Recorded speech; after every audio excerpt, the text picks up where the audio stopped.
निसर्ग कोरडा पडतोय, परंतु माणुसकी अजून जिवंत आहे. वाशिमच्या काटेपूर्ण अभयारण्यामध्ये पाण्याच्या भीषण टंचाईचा सामना करत असलेल्या वन्यजीवांसाठी वनविभागाने उचललेलं मोठं पाऊल.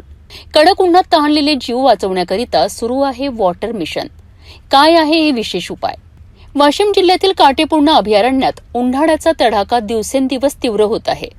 तापमान वाढल्यामुळे नैसर्गिक पाणवठे आटण्याच्या मार्गावर आहे आणि याचा सर्वाधिक फटका बसतोय तो जंगलातील निष्पाप वन्यजीवांना. याच पार्श्वभूमीवर वनविभागाने मोठी पुढाकार घेतली आहे. अभयारण्यात विविध ठिकाणी शेकडो कृत्रिम पाणवठे तयार करण्यात आले आहे. या पाणवठ्यांमध्ये नियमित पाणी भरण्याची व्यवस्था करण्यात आली असून दर 3 ते 4 दिवसांनी टँकरद्वारे पाणी पुरवठा केला जात आहे. वनविभागाचे कर्मचारी प्रखर उन्हातही दुर्गम भागात पोहोचून प्रत्येक पाणवठा भरलेला राहील याची खात्री करीत आहेत.